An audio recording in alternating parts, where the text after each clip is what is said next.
I hope that you can come and join us each night.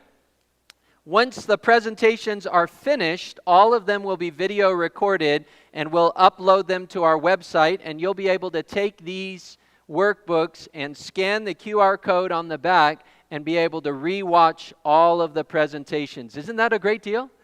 So I hope you'll really enjoy that. My name is Myckal Morehouse. I'm the pastor here at Sandpoint Seventh-day Adventist Church, and it is my delight to be here presenting this seminar. Before we begin tonight's presentation, can we bow our heads and just invite the Lord to bless us? Let's do that together just now. Father in heaven, we want to thank you so much for the privilege that is ours to be able to talk about faith and science. I pray that you would bless us as we go through this topic together, and we ask this in Jesus' name. Amen. Tonight's topic is Beyond the Big Bang, Astonishing Evidence for a Higher Power. In this seminar, we're going to be covering some of the biggest questions that people ask about faith and science. Questions such as, does God exist? Where did life come from? Is evolution the only theory supported by the evidence? Can I have faith and also facts? Another way of saying can I believe and still have solid reasons for my belief? Origins looks at the big life questions at the intersection of faith and reason through the lens of science. And because we're going to be using science, we need to have a definition of what science really is. So let's look at this definition together. Science is, and if you can read it with me, what does it say? The study of natural world based on facts learned through experience and observations. Science is looking at the evidence around us and testing our theories by what can be seen and known. And theories can be tested true or false by looking at things through the scientific method. We're going to have a ridiculous example. All right? We start with an assumption, and my assumption that I'm starting with is all dogs have hair. Now, I know this is perhaps a ridiculous example, but follow me. I want you to see how we can test even ridiculous assumptions that we say, of course, it's true. I don't even need to question it. All I've ever seen is hairy dogs. How many of you have a hairy dog at home? Great. All right, so our assumption is all dogs have hair. So what do we do to test our assumption? Well, we use science. We have to take time to observe not only the dogs that live around us, our furry friends that live in our own homes, but we need to observe all the different dogs around the world. So we go to our neighbor, we check out their furry friend, we go, down the street, we go up to Bonner's Ferry, maybe we go to another city, another state, another country. We're looking for other dogs around the world, and we find all sorts of different dogs. We find long-haired dogs, short-haired dogs, dogs that shed, dogs that don't shed. I should be able to prove whether my theory is correct based on taking time to look at all the evidence. That's science. And lo and behold, we found a hairless dog. The American hairless terrier. How many of you have ever had an American hairless terrier? Nobody. He'd be pretty cold in Idaho. But maybe somebody says, well, I see hair. There's hair on his nose. That's not hair, that's whiskers. That's dog whiskers. But there are also hairless cats. I found 10 different breeds of hairless cats in the world. One of them is called the Sphinx. Anyone here ever owned a hairless cat? Nope. Your cat wouldn't survive in North Idaho. Now, it's one thing to test our theory on furry dogs or hairless cats, but the real question is, can science test whether or not God exists? If we can find evidence in our universe, then yes, science can look for observable evidence in our universe to test the theory of the existence of God, and that is exactly what we will be looking at tonight. Tonight, we're going to take a journey through outer space and back in time to trace the evidence for how our universe came into existence. We will also be taking a look together at worldviews that every scientist has, whether he is a cosmologist like Professor Lawrence Krauss of Arizona State University, a biologist like Professor Richard Dawkins, or a physicist like the late Albert Einstein. Everyone, even if you aren't a scientist, has a worldview through which that you experience and interpret the world. It's like putting on a pair of glasses, and everything you see through the filter of glasses. You know, I used to go to a little science center down in Texas where they had real dinosaur footprints still preserved in the riverbed that was right there in Texas. And when they had you go there to look at the dinosaur footprints, they gave you these glasses with pink lenses. And you ask them, why are you giving us these glasses with pink lenses? They said, the world back at the time when the dinosaurs laid these footprints had a pink hue to it. You looked at the world through rose-colored glasses. And that's kind of how it is with worldviews. And everyone here has a worldview. And there are three major worldviews that are represented in our world today. And everyone here has one of these three: theism, pantheism, or atheism. Let's take a little look at each one of these worldviews. We'll start with the theistic worldview. The theistic worldview looks at the entire universe as created by a supernatural being, and let's call him God. This worldview implies that everything we see and hear and touch and taste and smell and experience had a beginning. Theists do not believe the universe is eternal. The only thing that's eternal in a theistic worldview is God. That's right. Pantheism is just a little bit different. We'll get to that in just a moment. We find the theistic worldview clearly expressed in the very first book, first chapter, and first verse of the Bible. It says, you want to read it with me? In the beginning, God created the heavens and the earth. Everything had a beginning except for God who created the universe. That's a theistic worldview. Some people would say that's a Christian worldview. The next worldview is a pantheistic worldview. This worldview also comes with the assumption that God exists, but this worldview sees God and our universe as one. God is the universe, and the universe is God. That's a pantheistic worldview. Where in the world do you have the majority of people having a more pantheistic worldview? In the Asian countries, many of the Asian countries where they have Buddhism and some of these religious ideas, they see the world as God. You can't kill the cow because the cow is God, or it's your great-grandmother. Or something else that's been reincarnated. So that's their worldview. It's an endless cycle of death and rebirth. If you ask a pantheist, did the world have a beginning? They would likely say, nope, the universe has always existed because the universe is divine. That's pantheism. Stanford Encyclopedia of Philosophy says, historically, the majority of pantheists have regarded the universe as infinite, metaphysically perfect, necessarily existent, and eternal. They see everything around us as having always existed. And finally, we come to our third worldview, and that is an atheistic worldview. In this worldview, the supernatural does not exist. It's out of the picture. The only thing that exists in an atheistic worldview are the things that you can see, the things you can touch, the things that you can hear or taste, the things that are around you, the material stuff. That's all there is, all there ever was, and all there ever will be. And so, necessarily, an atheistic worldview sees the universe as eternal. It's always been here. So how do you test these worldviews? Theism says our universe had a beginning. Both pantheism and atheism assume that the universe has always existed. This worldview is precisely captured by renowned atheist Bertrand Russell in a 1964 debate where he said, "The universe is just there. That's all."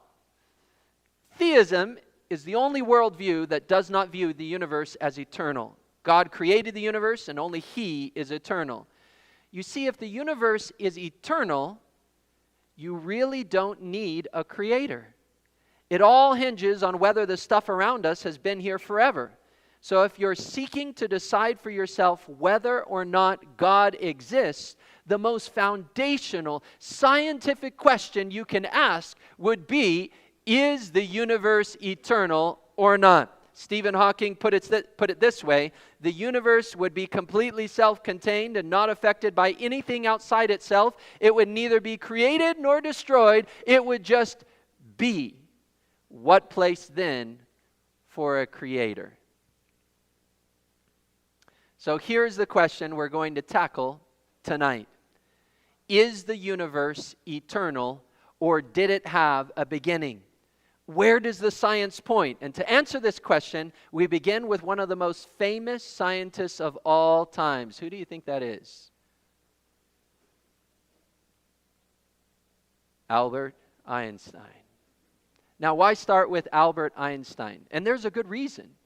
Before Albert Einstein, scientists really had no way of probing scientifically into the question of, does the universe have a beginning? There were guesses, but there wasn't really any way for them to go beyond guesses. Nothing that gave a real foundation for cosmology. And cosmology, that's the study of the beginning to our universe. Until Einstein developed his mathematical equations, and those are called the theory of relativity.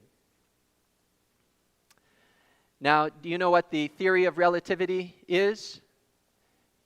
Probably familiar to you. We call it E equals mc squared.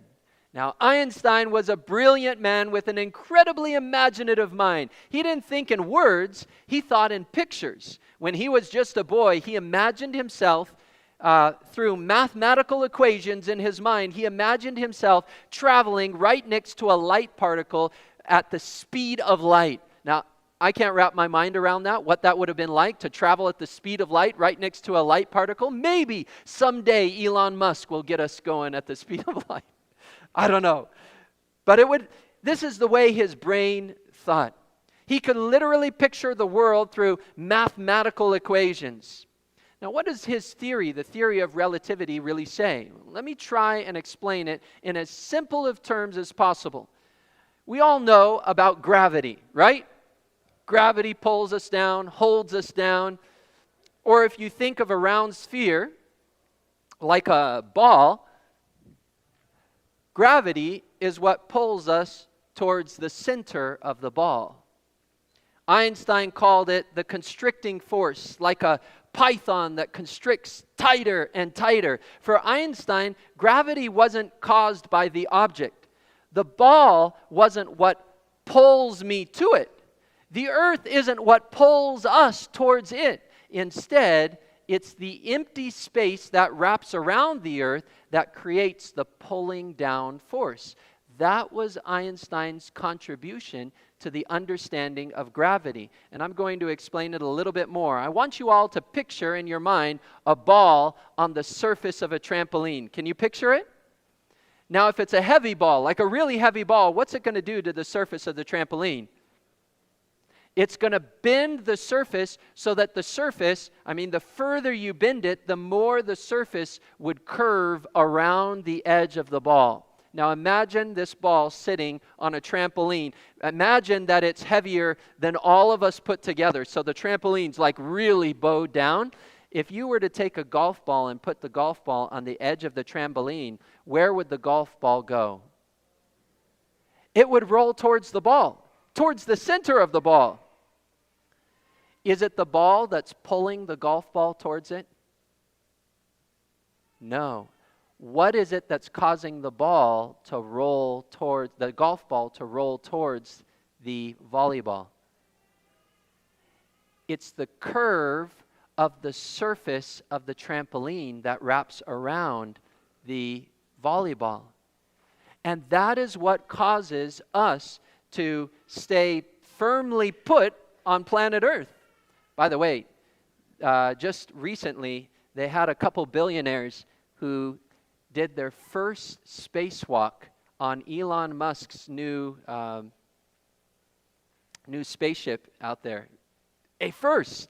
They got to experience a gravity-free walk, probably at a pretty price, but the first man to walk without, the first non-astronaut to walk without gravity, the same way we experience here on Earth.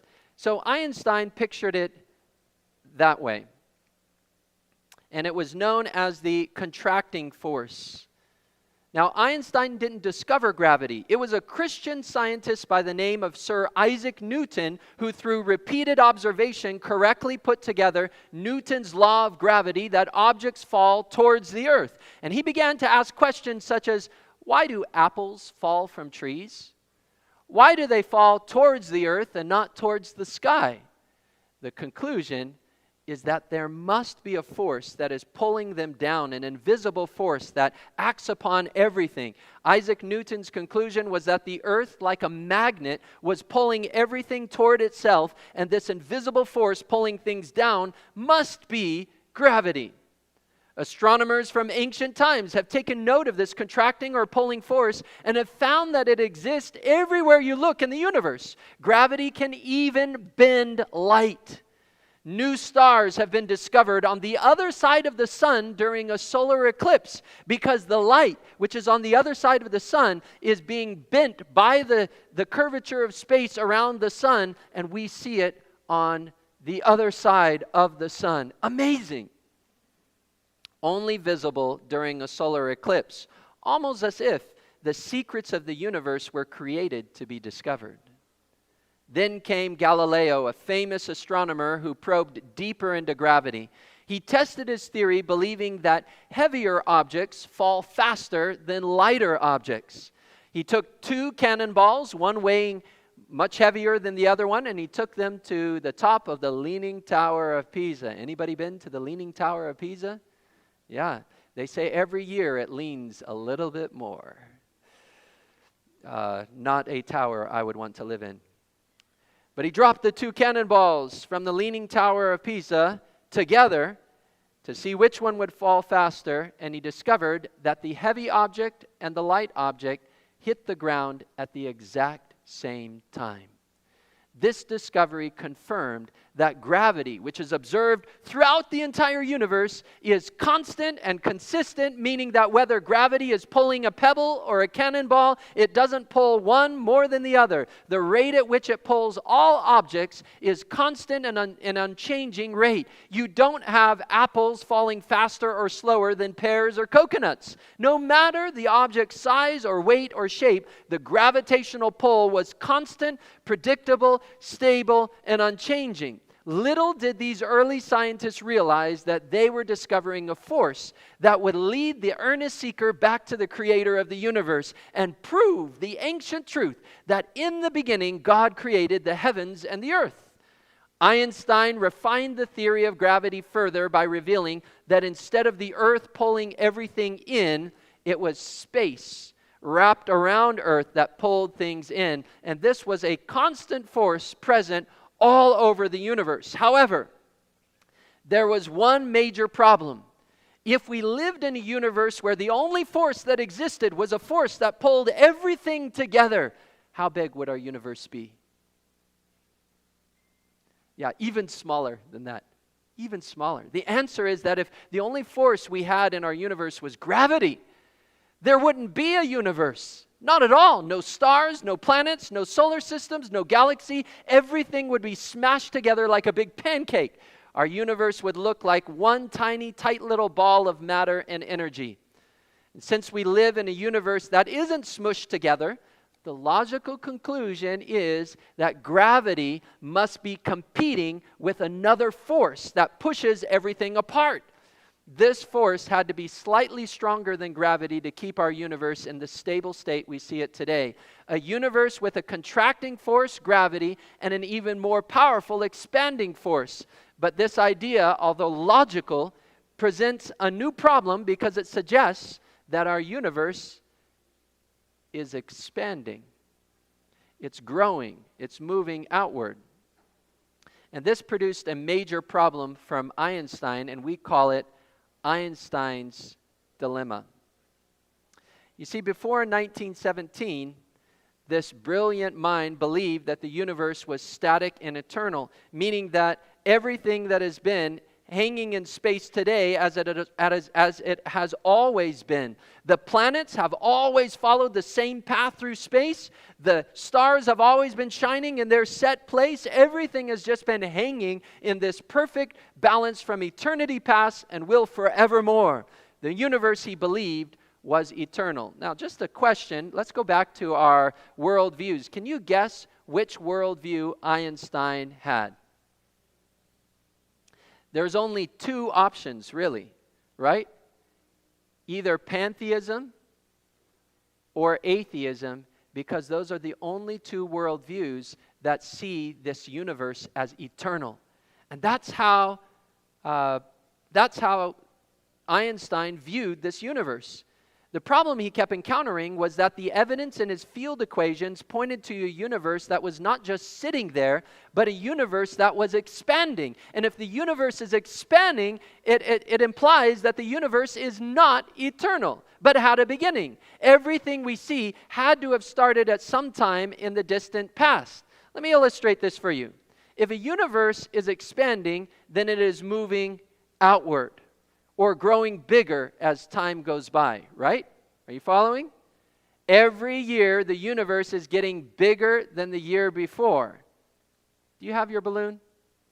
Now's the time for you to pull out your balloon.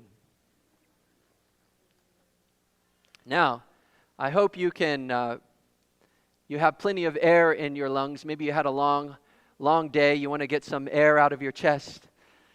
Go ahead and blow into your balloon.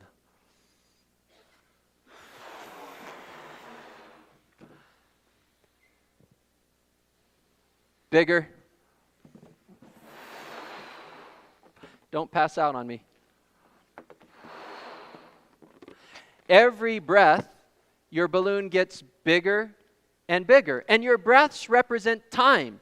As time goes by, it's like the universe is expanding, going bigger and bigger. So each year, you're bigger than the year before. And the year before. We knew it was going to happen. Okay. Now, what if you go back in time?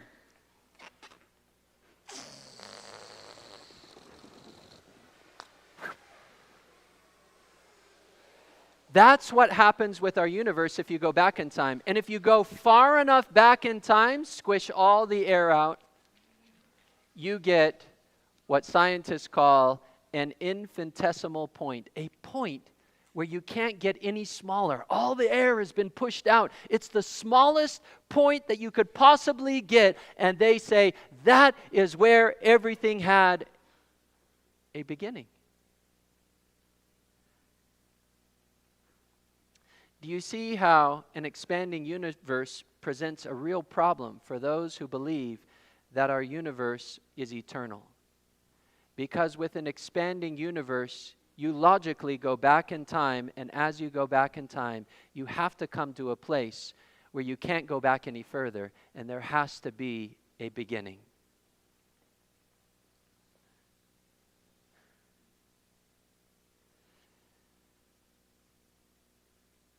If the universe is expanding today, there must have been a point, sometime in the distant past, when the expansion started.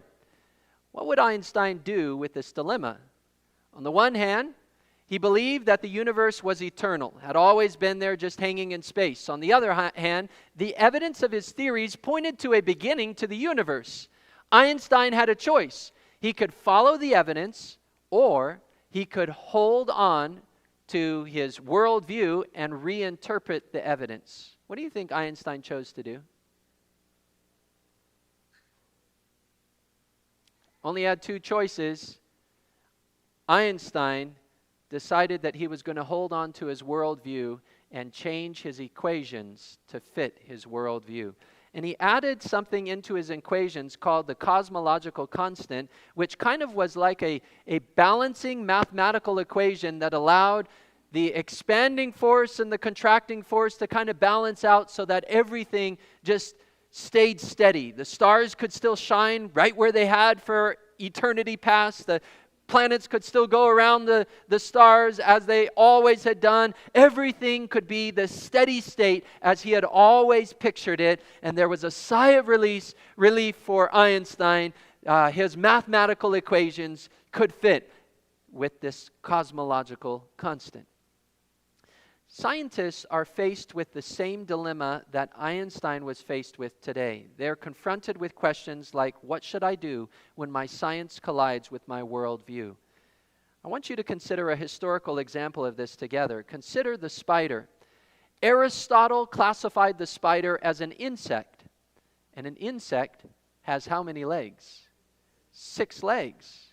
And because Aristotle was the one that classified spiders as insects, nobody questioned the great Aristotle because, after all, it's the great Aristotle. Who's going to question Aristotle? If Aristotle says it's an insect, it must be an insect. And so even though some people thought they saw 8 legs, they kind of, rubbed their eyes and said, I must be seeing things, and they just assumed that Aristotle was right. That is, until Jean-Baptiste Lamarck pinned a spider and counted the legs. 8 legs, he counted them again. 8 legs, and people began to wake up. By nature, human beings, whether a scientist or a grocery store clerk, don't like to upset the apple cart of our own personal beliefs. But popularity doesn't make something true. Just because the majority have accepted it, or a great respected scientist said it, just because a man with a degree decrees it, doesn't mean we can't question it. Truth can afford examination. Do you believe that? And so examine everything. In 1922, the same year Stalin took over power in Russia, Alexander Friedman published a set of remarkable solutions to Einstein's equations. Friedman introduced the expression expanding universe, and one of his solutions modeled a universe that began with a small point. It even had an expansion rate which increased over time, just as scientific observations indicate. Then, in an obscure 1927 paper written in French, Georges Lemaitre independently published his solution to Einstein's equations. In 1931, he said the universe had to have a beginning. Einstein heard about it, still wasn't convinced.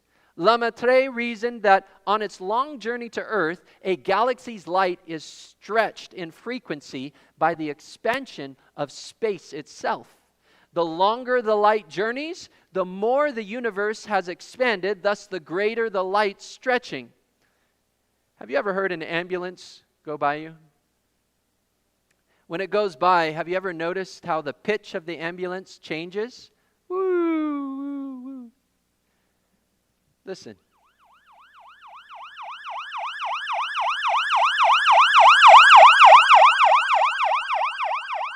Did you notice the lowering of the pitch? What's happening there? It's called the Doppler effect.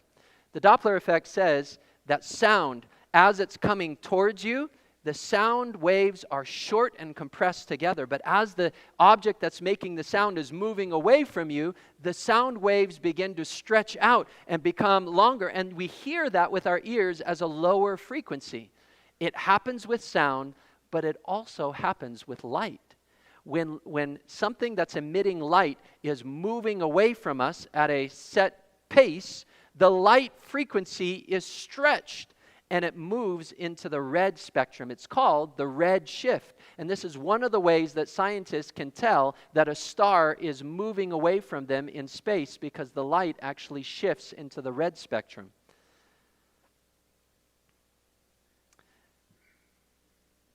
Lemaitre saw this, or said that there was this red shift, and Lemaitre backed up his claim by correlating published redshift data from scientists in Stromberg and Slipher with galaxy distant measurements by Hubble. It wasn't until Edwin Hubble confirmed the visible proof through a telescope that Einstein finally changed his mind. Edwin Hubble was doing research on Mount Wilson's observatory and was measuring the distance of galaxies from Earth. And while he was doing these measurements, he saw that in every direction he turned his telescope, galaxies were all moving outward. And the further a galaxy was away from our own, the faster it was moving outward. So in 1929, Hubble formulated the empirical redshift distant law of the galaxies, today simply known as Hubble's law. This was observable evidence matching Einstein's theory of relativity that we indeed live in an expanding universe. It was after this that Einstein admitted that this was the biggest blunder of his life. In 1922, Alexander Friedman's work showed an expanding universe was shown to Einstein, and he ignored it. In 1927, Georges Lemaitre shared his theory with Einstein that the universe is expanding, but he dismissed it. And finally, after 1931, Hubble shows Einstein the redshift himself through Hubble's telescope nearly 10 years later. And Einstein finally gave in to the evidence. The universe was indeed expanding, and at some point in the distant past, the universe had a beginning. Now, why the hesitancy among scientists to accept a universe that is not eternal? Because a universe that has a beginning logically must also have a what? A beginner. If the universe had a time when it came into existence, then we would naturally conclude that someone or something that existed before the universe must be responsible for that universe. But what about the Big Bang Theory? Does this theory do away with the need for a creator? Lawrence Krauss, a cosmologist at Arizona State University, says all evidence supports the Big Bang. Stephen Hawking, a theoretical physicist, now gone, said almost everyone now believes that the universe and time itself had a beginning at the Big Bang. Now, before we accept the Big Bang, let's take a closer look at the theory and the evidence for it. First of all, scientists assume that if you go back in time, you eventually arrive at a place where all matter is condensed. Remember our balloon? All matter is condensed into one very tight little ball. Got to get all the air out first, which scientists call a singularity. Alexander Friedman had said it was an infinitesimally small point. Well, how big is an infinitesimally small point? What do you think? The size of a basketball? The size of an acorn? The size of a human cell? What about the size of an atom? What about the size of a proton? Researchers have concluded, in their own professional opinion, that the entire universe was condensed down to the size of several billionths the diameter of a proton. When's the last time you've seen a proton? That's pretty small. We can't even detect the edges of this universe, let alone describe how it could squeeze into something almost infinitely small. And now imagine all the energy of every one of the billions and billions of stars shoved into that tiny speck that will become our universe. Are you having trouble imagining it? When we talk about the Big Bang, we're talking about something that is beyond the natural world. No one has ever witnessed anything in our universe that even remotely suggests that this is possible. Do you know what you call something that is not naturally possible? Supernatural. Supernatural comes from two Latin words, supra, which means above, natural, above nature. Supernatural. Do you see that there are two competing supernatural theories that exist today to describe how our universe began? And most people on the planet accept one of these two theories, and there's only two major theories. Likely everyone in this room accepts one or the other of these theories, but I want you to see that both the Big Bang and creation require a supernatural explanation. Either you believe that the entire universe squeezed down to billions of times smaller than a proton, and through an unexplained miracle began to expand with all the precise and delicate balance of forces that exist in our universe and play from the very beginning, or you believe that there is a supernatural eternal entity that created matter and energy and set it in motion. You got two options, but both options are supernatural. Stephen Hawking presented further evidence based on the curvature of space that if you go back in time, the small little point that is supposed to contain the universe compresses in the curvature of space infinitely tight. He actually says that when you go back in space, you know how a black hole has so much gravitational pull that it sucks in other stars around it? If you were to take the entire universe, he said that the gravitational pull at that point would coil space around in on itself, and that coil would continue to coil tighter and tighter and tighter until whatever matter and whatever energy was left in that coil would disappear. His words, you would get to a 0 point where spatial volume and mass equal 0. Let me put that into plain English. Eventually, you go back far enough in time, you come to a place where there's nothing. And that point, like that second between nothing and something, is unexplained by science. How do you get something from nothing? Not an issue if you believe in a theistic worldview.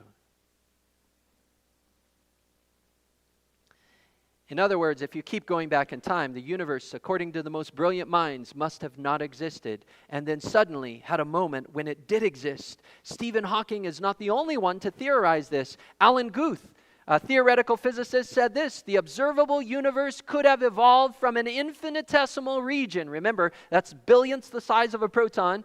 It's then tempting to go one step further and speculate that the entire universe evolved literally from what? Nothing. At this singularity, space and time came into existence. Literally nothing existed before the singularity. So if the universe originated at such a singularity, we would truly have a creation ex nihilo, or that means out of nothing. Now wait a minute. What current respectable physicists and cosmologists are saying is that our universe came from what? It came from nothing. I think it is way more intellectually satisfying and far more logical to believe that the universe came from an eternal being, God, than to speculate that the universe came from nothing. Now, what is the difference between the Big Bang creating the entire universe out of nothing versus God creating the universe from nothing? It is that God is a person while the Big Bang is only an event.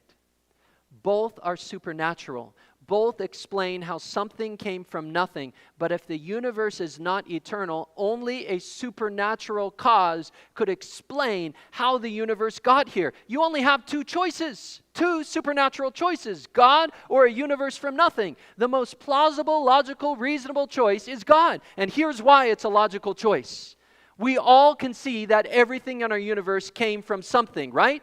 Something that preceded before it. The trees and bushes and the front lawn came from seeds that existed before them. And those seeds came from trees and bushes that existed before them. Every living creature has a parent creature that existed before it and is responsible for its own existence. You have a living illustration of how the universe arose in your own family life. How many here know that you came from a biological mother and a biological father? That's all of us. Can't deny it. We all came from a biological mother or a biological father. That's everyone. It's self-evident, right? Did your mother and father exist before you existed? Yes, of course they did. Are they responsible for your existence? Of course they are. My life came from their life. My body from their body. The energy I have came from their paternal energy. You could say that matter and energy that makes up me came from the matter and energy of my parents who existed before me. That is precisely the living principle in our universe that reveals that our universe was created by God who existed before the universe. It is true that something is eternal, but that something is not the universe. That something is God. Now, we don't have a single example in all the vast records of history or science for something coming from nothing. Not a flea, not a tick, not a pebble, not a grain of sand, not a single star or galaxy or planet, not a single atom spontaneously arose from nothing. That's not science.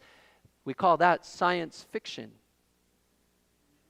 But if God created the universe, then the universe came from something. We say God created it from nothing because He didn't use pre-existing material. But when God created, it was His energy that fired up the first star. It was His power that brought matter into existence. It was His infinite wisdom that set the perfect and balanced laws like gravity that govern our entire physical cosmos. The universe did come from something. It came from God.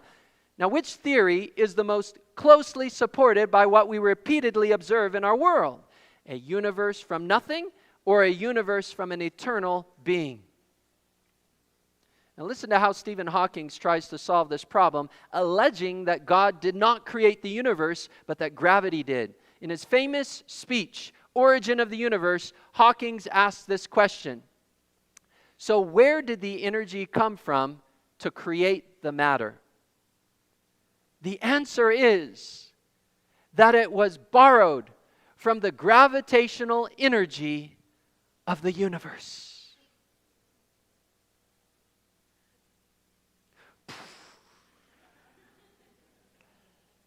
Now, if you have a clear brain this evening, any observer should be asking,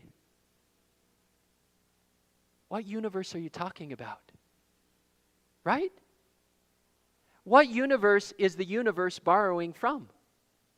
If you are creating the universe and you have to borrow energy from the universe in order for the universe to exist, your theory is about as absurd and circular as me saying the reason I exist is because I borrowed energy from myself to create myself. Do you see? And there's more than just logic and reason to prove that the Big Bang theory is an obsolete theory. There are 7 major problems with the Big Bang that disprove it as a valid option for explaining how our universe came into being. The first major problem is that we find uniform temperature in space. Now, how many of you heat with a wood-burning stove? Okay, great. When you fire that up, do you have a uniform 68 degrees throughout your house? You say, I wish. I wish. Instead, you fire that thing up, and you're either too hot or you're too cold, depending on where you go in your house, right? You're either baking hot or you're freezing cold. When scientists look out over our universe, they find that there's uniform temperature throughout our universe.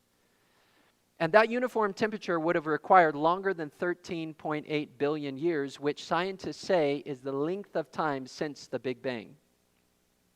They say between 13 and 14 billion years. That's a lot of time. However, it isn't enough time to take all the energy in the universe, have it explode and expand, and then have it evenly spread throughout the entire universe so that you have an even, constant temperature everywhere you look. All scientific measurements of the temperature in the universe, no matter which direction scientists point, measures at an even 200 microkelvin. That's it. There just isn't enough time for energy to disperse evenly through the entire universe, even if you had 13 to 14 billion years. It's called the horizon problem. The second problem for the Big Bang is the non-uniform distribution of matter at the level of galaxies and solar systems. And by the way, uniform temperature, not a problem if God created. He creates a galaxy here, boom. A planet here, boom. A star here, boom. And there's temperature even all over the universe. The only problem this really affects is if you believe that all energy and mass were condensed in one tight ball and then exploded. Then you have something like a wood stove exploding, right? Then you'd have it super hot when you're 2 feet from the stove and super cool far away, but it takes a long time for the heat to even out. So the second problem is a distribution of matter is not uniform. When we look at the distribution of matter at the size of galaxies and at the size of solar systems, we find that matter isn't evenly distributed. You know, if I were to take a whole thing of marbles, and I were to drop the marbles straight on the ground, like a whole handful of marbles, you'd expect them to go in an even distribution in all directions, right? Same thing with the Big Bang. They expect that if the Big Bang explodes, it's going to distribute the matter evenly throughout the universe. But that's not what we find. When we look in our telescopes throughout the universe, we find everything clumped together in different little clumps. So you have a clump called the Milky Way galaxy, and it's just all this matter that's kind of clumped together, and then there's tons of space between that and the next galaxy, or the next solar system, or the next cluster. And a cluster is a whole bunch of galaxies. Our Virgo cluster has 2,000 galaxies. And each galaxy has a ton of different solar systems. A solar system is just planets that rotate around a single star, right? We're going to explain that a little bit more in just a moment. But it's not a problem if our Creator, who placed these spinning galaxies where He wanted, has them all clumped together wherever He wants. It's not a problem with a creation scenario. It is a problem with a Big Bang scenario. Another major problem is that not everything in the universe spins in the same direction. Now, if everything exploded from a single object just sitting in space, all objects would have been projected outward in straight lines. Making sense? But when we look in our universe, do we see everything moving in straight lines? No, what do we see? We see everything spinning. It's called angular motion. Planets go around stars, galaxies spin, moons spin. Everything is spinning and going in circles in the universe. Now, I want you to imagine in your mind a bunch of children on a merry-go-round. How many of you ever did that little trick where you spin it as fast as you can and hold on for dear life? Did anyone do that? Yeah. I'm sure that there's laws against that today somewhere. Maybe not in Idaho. But just imagine 5 kids all on the edge of a merry-go-round, and you spin it faster and faster and faster until their legs levitate. And they're holding on for dear life, screaming, "Stop spinning it!" And you spin it faster, and eventually they all let go at the same time. What happens to the kids? Hopefully they were wearing helmets, right? But they all are spinning as they come off the merry-go-round. And you know what direction they're spinning? They're all spinning the same direction the merry-go-round was spinning. All of them. Okay, take that illustration and think of the entire universe in one tiny little ball that's spinning, and then suddenly that spinning ball explodes. What should we find in our universe? Everything's going to spin, but it's all going to spin the same direction. That's right.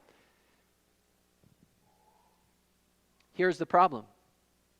When we look in our universe through our telescopes, when we study spinning objects of outer space, we discover some galaxies are spinning backwards. Some planets are spinning backwards, and some moons are spinning backwards. This is called retrograde motion. Planets that spin backwards are Venus, Uranus, and Pluto. Jupiter, Saturn, Uranus, and Neptune all have moons orbiting in both directions. Galaxy NGC 4622. Don't ask me why they named them this way. That's just their name. It's rotating backwards.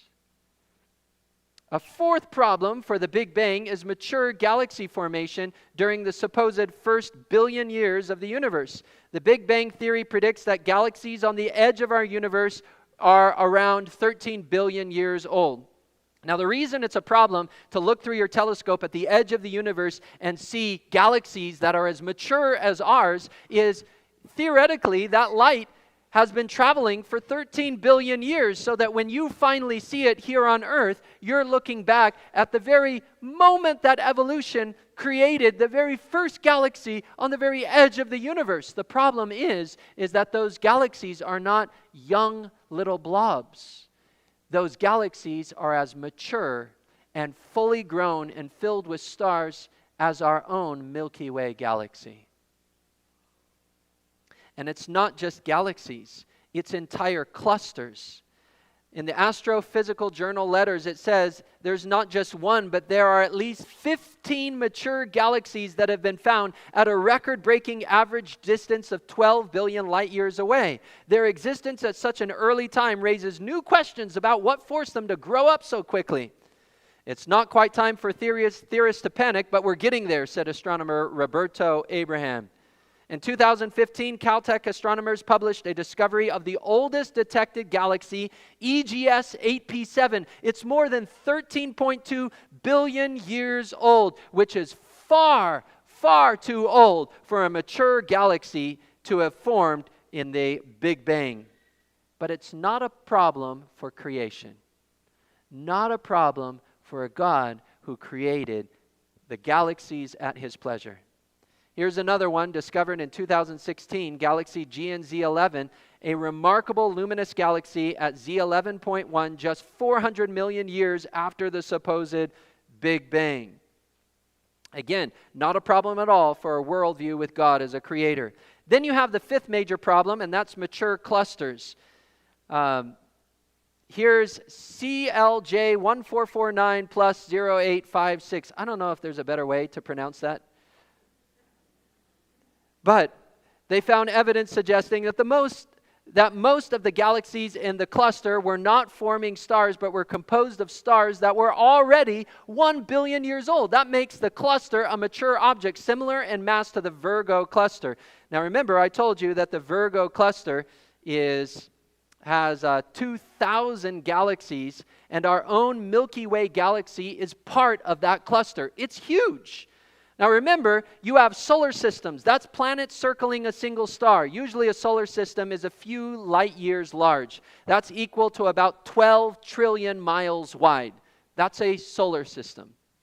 Many solar systems make up a single galaxy. Galaxies are hundreds of thousands of light years wide. A single galaxy cluster can contain thousands of galaxies. Is that blowing your mind? It's huge. And so for them to find mature clusters on the very edge of space completely blows to pieces the idea of this Big Bang that happened and then stars and galaxies forming over millions and billions of years. Instead, it fits the idea of an infinite God who said, I'm going to make something incredibly intricate, like incredibly intricate, and not even as big as I am, but something bigger than any human could think right over here, and I'm going to make the exact same thing way over here on this side of the universe as well. It's amazing.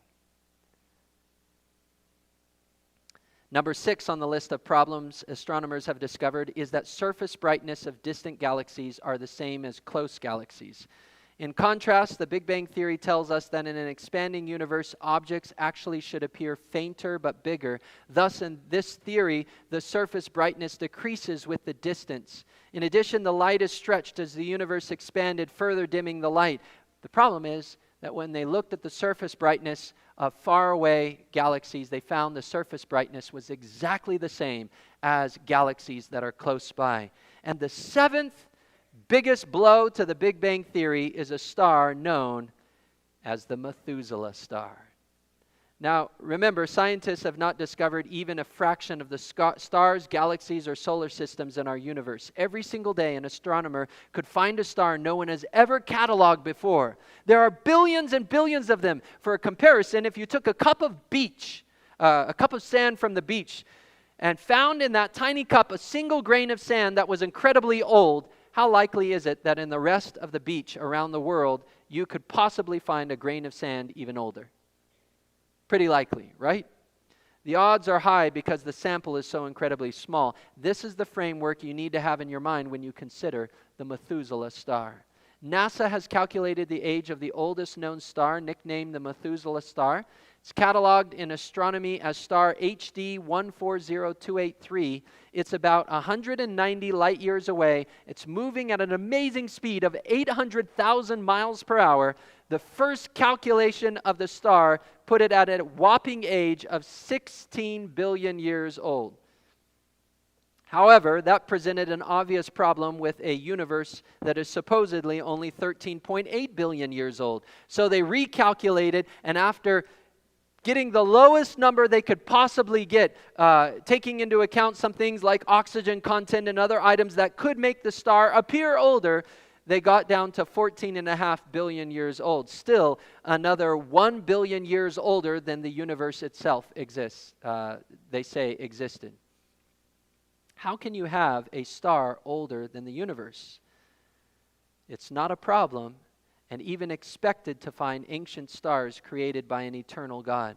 There would be no problem for creation for scientists to find a star next year that is very ancient.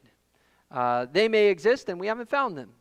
Sure enough, as technology increases, scientists are finding older and older stars and galaxies, proving once again that the theories around the Big Bang and the age of the universe don't fit. The James Webb Telescope, one of the newest technologies being used today, has probed even deeper into the far reaches of space. In February 2023, just last year, Space.com published this article which said, within days of the telescope coming online in late June 2022, researchers began discovering thousands of new galaxies more distant and ancient than any previously documented. Some perhaps more than 150 million years older than the oldest identified by Hubble. The Bible declares in Psalms 33, verse 6, by the word of the Lord the heavens were made, and all the hosts of them by the breath of his mouth. Genesis 1:1 says, in the beginning, God created the heavens and the earth. It wasn't a big bang.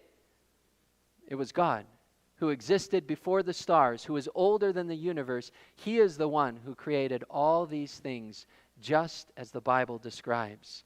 The inconsistencies of the Big Bang have led a group of scientists, just over 30, to write an open letter to the scientific community explaining the problem with the Big Bang. Here is that letter. It says, in cosmology today, doubt and dissent are not tolerated, and young scientists learn to remain silent if they have anything negative to say about the standard Big Bang model. Those who doubt the Big Bang fear that saying so will cost them their funding.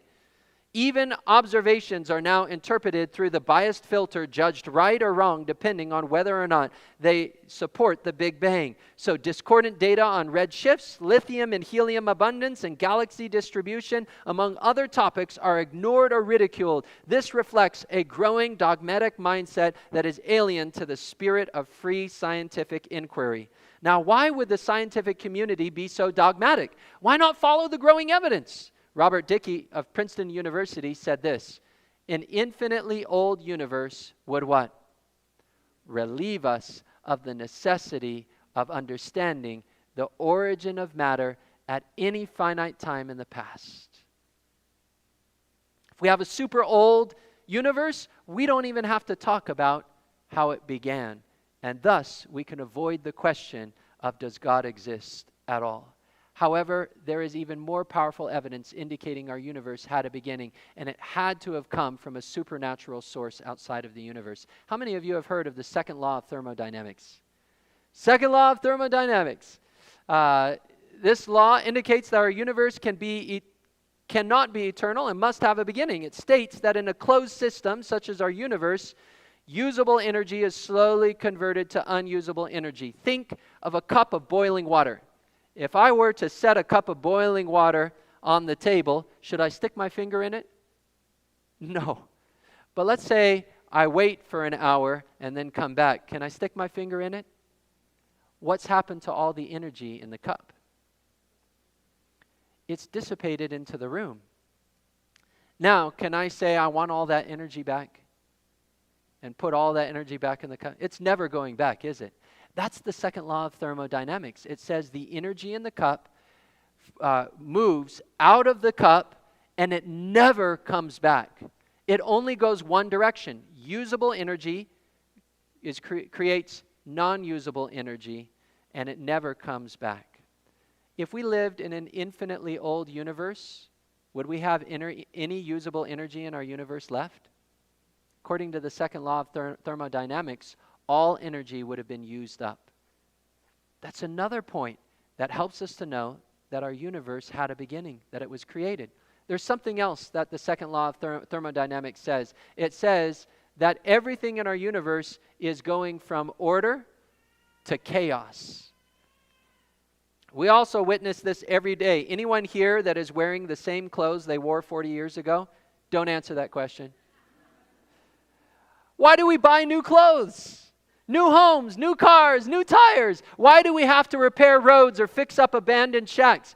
Anyone here seen before and after pictures of Cuba? I went to Cuba for a month. Was there preaching, working, and they're still driving cars. Everyone who is wealthy or well-to-do enough to drive a car is driving a car from the 1950s. Tomorrow morning, I'll tell you a story of an angel that came by and saved me when my 1950s car broke down in Cuba. True story. I'll share it tomorrow morning at 11. Right here at the church. We have a church service. But 1950s cars, 1950s buildings. I mean, you look at the postcards from Cuba in the 1950s. These buildings look pristine.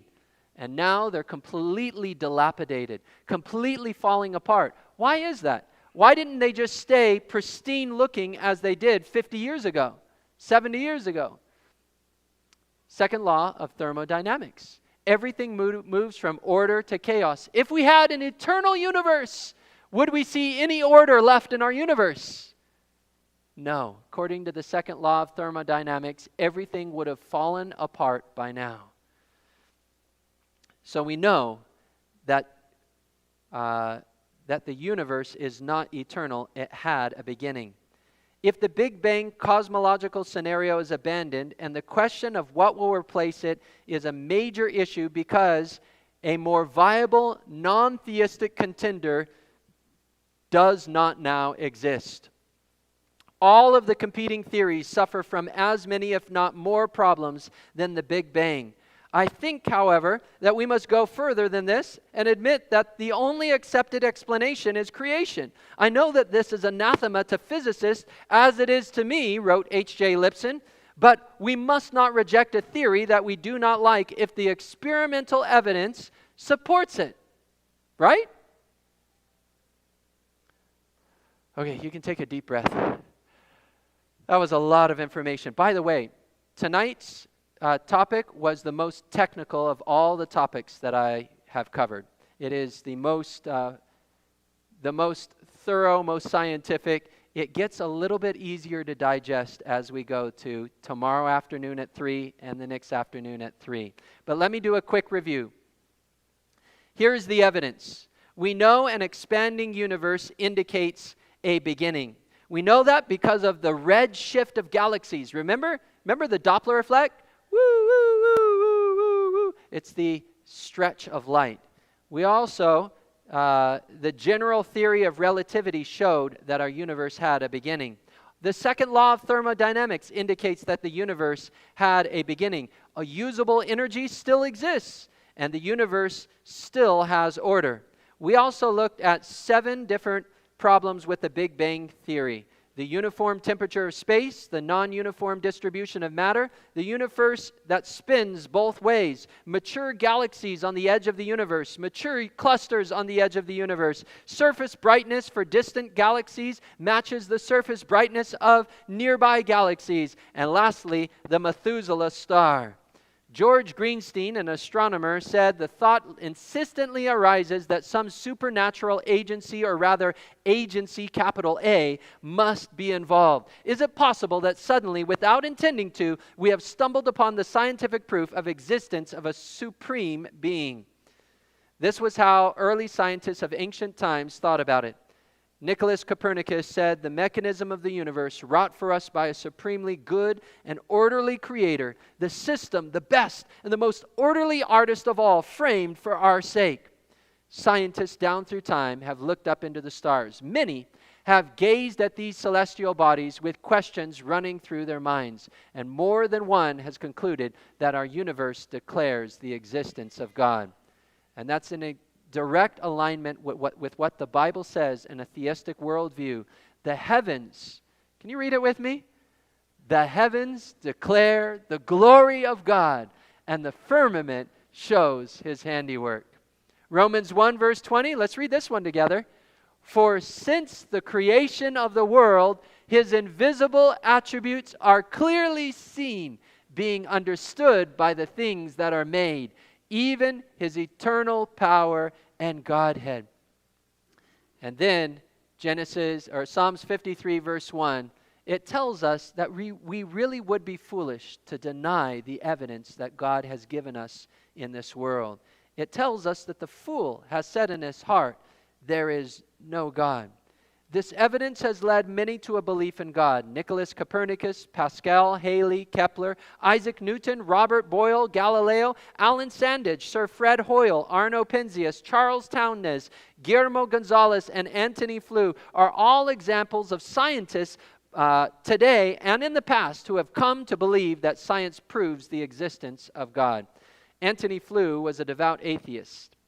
He debated pastors, Christian apologists, and religious personalities in front of large audiences about the existence of God. He felt that he had solid reasons for why he did not believe God existed and why he had chosen atheism. Antony Flew always said, "I will go wherever the evidence leads. If the evidence leads to God, why shouldn't I follow it? But if it leads away from God, then that's where I'm going."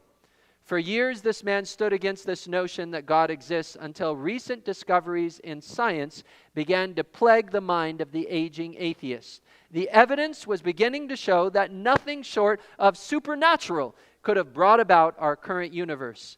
The same battle, no doubt, raged inside Flew's mind as it had inside of Einstein's mind. Will I follow the evidence or hold on to my philosophy? And let me tell you, Flew had a lot to lose.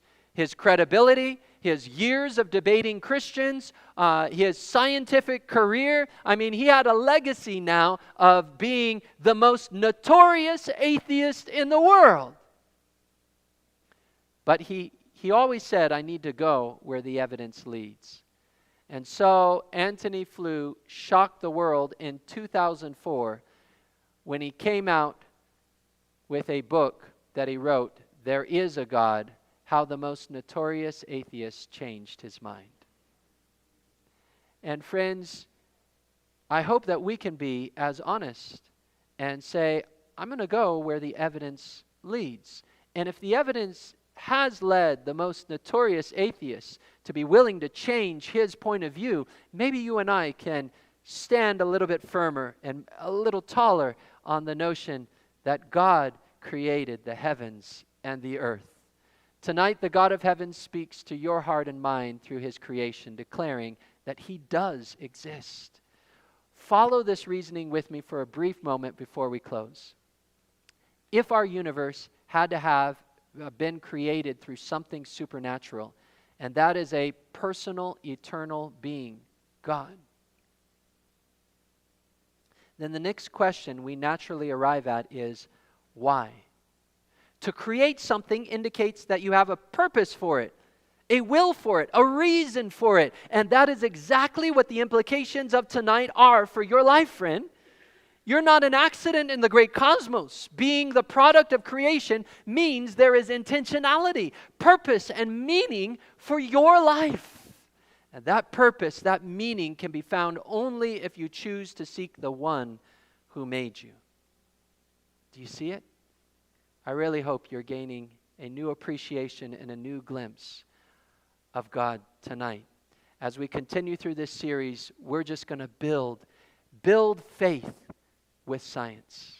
We're going to build a relationship with an eternal God through evidence from science. I'm excited. How about you? Would you join me in bowing your heads as we pray tonight?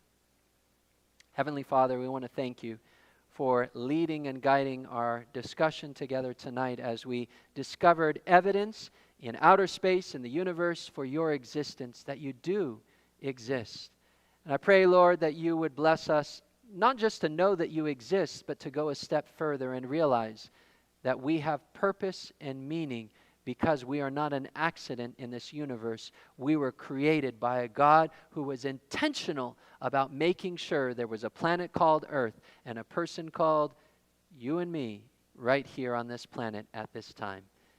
May we pray and reach out to you from this day forward, calling on your name. We ask this in Jesus' name. Amen. Tomorrow's presentation is at 3 p.m. What time? 3 p.m. If you want to hear my angel story, you come tomorrow morning at 11. Okay? Unravel the secret code written in the human cell. You're not going to want to miss tomorrow's presentation, the God code. And then immediately after the God code at 4 p.m., we'll have another presentation where we're going to take a journey through the animal kingdom. The kids will love it. We're going to look at creatures as small as fruit flies all the way up to giraffes. And we're going to see how these creatures defy the theory of chance. Just like tonight, you'll have a beautifully designed workbook awaiting for you for free. And we also have a clear box outside with $100 in it. I like to call it the Enigma. And if you're registered, then you get a ticket to try and guess the code. Guess the code, you get the $100. And that's supposed to illustrate something I'm going to talk about tomorrow night. So we'll see you tomorrow at 3 p.m. Thanks for coming, everyone. It's been a pleasure to have you at Origins, the Evidence.